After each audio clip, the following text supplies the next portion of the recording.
Русия devleti ve Rusiya memurlары işgal etilgen Qırımda xalqara jinayatlер yapması için mesuliyetlikке jelp etilme perspektivalары yarımada işgalden azat etilgen son reintegratsiya etilmesi ve Xorvatistan tecrübesi. Bu diğer mevzularını Ukrayna memurları ve ekspertler ve Xorvatistan cemaatçılığı müzakere etti. Xorvatistan paytaxtı Zagreb şehrinde Qırım platforması parlament vekilleri sammitinin müzakere oturuşu başlandı.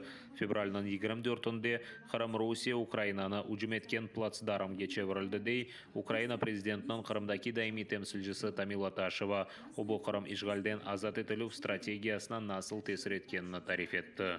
Ми зараз працюємо над економічною моделлю, яким чином Крим буде виглядати після деокупації. Що ми будемо робити з питаннями амністії, люстрації? Це загальне питання відповідальності тих людей, які проживають на окупованій території, які чинять воєнні злочини, порушують права людини і так далі. Ми впевнені, що всі, хто порушували і права людини, і воєнні злочини здійснювали, вони будуть нести гідну відповідальність. Всі люди, які просто були жертвами окупації, проживали на окупованій території, їм нема чого боятися, з ними все буде нормально, вони не будуть нести якихось жорстких форм відповідальності. І це дуже важливо. Питання пов'язані з судовими реєстрами, правом власності, це теж величезний обсяг питань. Ukrayna Tышкы işler nazirinin birinci muavini Minejipar Qırım işgalcilerden azat etilmesinde xalqara cemaatçılığının rolü hakkında tarif etti. Кримський урок має бути вивчений. А він про те, що з агресором не можна домовлятися. А він про те, що ми з 2014 року видавали, що можна знайти мову, яку почує Путін, або лідера, якого почує Путін. Але до 4 лютого вбило всі ці міфи і очікування світу, які намагались балансувати і шукати перемовні формати. Друге – це міжнародно-правовий. Це фактично про відповідальність Російської Федерації як країни-агресора, як країни-злочинця і відповідальність Путіна як людини, яка є архітектором такої агресії.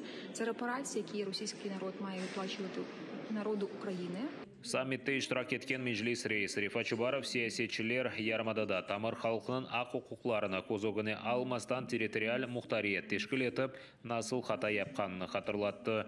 Keçken yıl ilerilev yılı oldu dey Chubarov. Yarmada işgalden azat etilу strategiyası tasdiqlandı. Tamir xalqlar haqqında qanun qabul etildi. Ama bu yeterli değil dey Rifat Chubarov. Onun sözlerine göre Qırım-Tatar milli territorial muxtariyat Ukrayna bütünlüğünün kefaleti olmalı.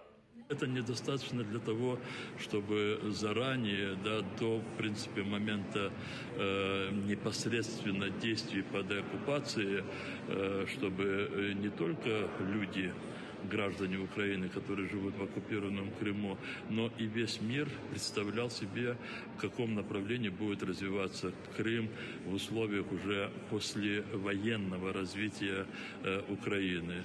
И поэтому я, по крайней мере, в своей части дискуссии говорил о необходимости внесения изменений в Конституцию Украины и о переформатировании правового статуса Крымской автономии. Avropa Şurasının Parlament Asambleyasında Ukrayna heyetinin yol başçısı Mariya Mezentsevanın sözlerine göre Qırımda yapılgan cinayetler esasında Rusiyaga terrorist devlet statusu berilebili. Ukrayna territoriyası Qırım azat etilüğünden bitecek, dedi депутат.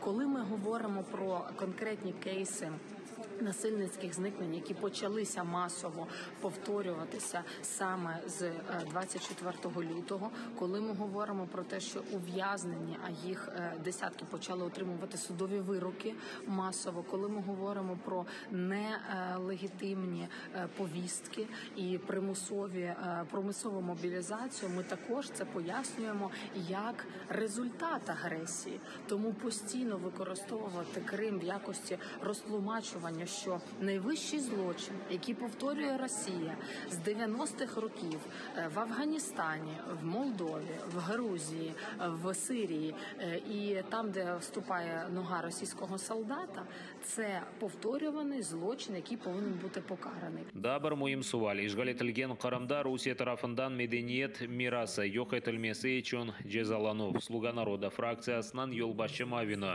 Evgeniy Kravchuk qaydetkenine көре Русия ЮНЕСКО-дан çıkarılmalı. Є ще один трек, який я хочу також продовжувати в парі парламентській асамблеї Ради Європи. Це щоб ми абсолютно на всіх майданчиках говорили, що Ермітаж і Російська академія наук вони мають понести покарання, тому що фактично Ермітаж як музей і РАН вони організовують розкопки, вони називаються розкопками. Фактично з одного боку вони крадуть знову ж таки все, що знаходять, а з іншого боку вони пошкоджують. Бо коли робили розкопки біля Херсонесу Таврійського, це 20-21 рік, то там працювала важка техніка, це не можна робити. Ці пам'яті більше 2000 років. А туди заїхали ескаватори і там, значить, копали ґрунт. Kırım platformasынан parlament саммитінің сессиясы ярын октябрьнан 25-шінде ішіні башлатмалы. Саммитте 43 devlet eyeti iştirak etmeli. Ular arasında Polonia, Belçika, Çekiya, Romania, İtalya, İrlandiya ve diğer devlet temsilcileri. Yüzlerce BTR, tanklar, diğer harbi texnika ve sivil arabalar, Xerson çölleri böyle bozuk ve yangın texnikanen toludur. Da keçenleri bu teritoriyana işgalciler nezaret eteydi. БМП, яку знищили, як розповіли хлопці наші танкісти.